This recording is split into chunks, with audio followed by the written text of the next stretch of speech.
Primer de tot, moltes gràcies per l'èxit de la campanya de micromecenatge pel Tot Suma, per la quantitat de diners que heu ficat. És que esteu absolutament bojos, però s'agraeix molt. M'ha tornat a agafar les ganes de fer cançons, de fer música i de fer vídeos.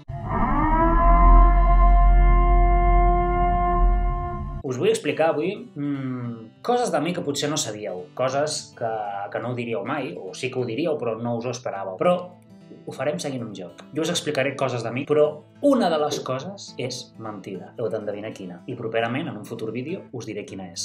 Fet? Sí, ja sé què esteu pensant. Va dir, molt bé, Jordi, sí, molt interessant això que ens planteges, molt divertit, però quan, hòsties, et tallaràs els cabells?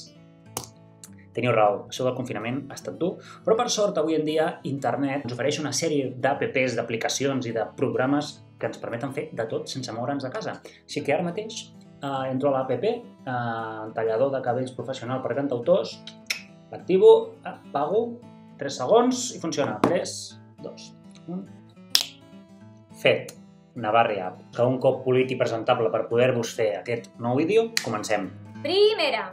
M'agrada molt jugar a un videojoc que consisteix en portar un camió i traslladar les càrregues d'un lloc a un altre. Podeu pensar que és una fricada, però aquest joc existeix. I és un joc bastant venut i bastant conegut. És de fer de camioner. No sé, em relaxa. Segona. Què no em veieu amb el meu posat d'intel·lectual filòsof músic cantautor? M'agrada el serial aquest de TV3 que fan després de dinar, que es diu Com si fos ahir. Sí, què? Què passa, que he de mirar només pel·lícules de Jean-Luc Godard? O metratges de Pavel Pawlikowski? A mi el millor, el personatge més divertit de la sèrie és el Kim, fa molt de riure, i els més pesats són l'Andreu i la Pili, amb aquella relació que tenen que sí que no, és insufrible. Cada dia miro la sèrie. No la puc mirar després de dinar perquè per horaris no em va bé. El miro al TV3 a la carta aquest, com si fos una peli. És mierda de la buena, eh? Tercera.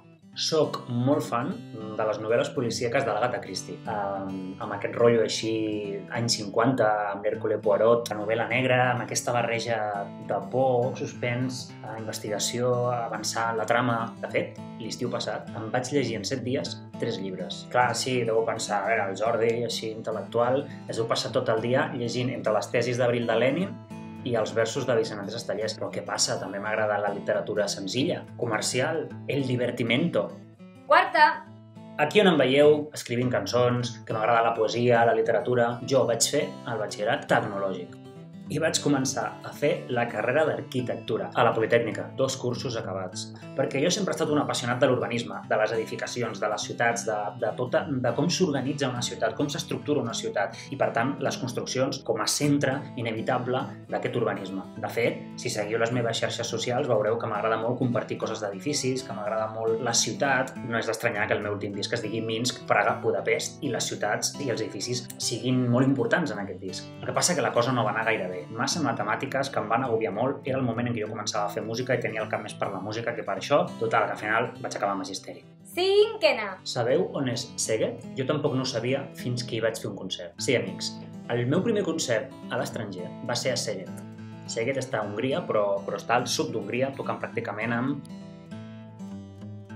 a la frontera amb Sèrbia. Que a Szeged vaig fer un concert amb les meves cançons en català, en un pub, amb un cartell que anunciava el meu nom i que venia a dir alguna cosa així com guitarrista de Barcelona. S'imaginaven que seria un guitarrista d'aquests flamenco, tipus Paco de Lucía. Però és igual, la gent molt agraïda, imagineu-vos l'escena. 60 persones així,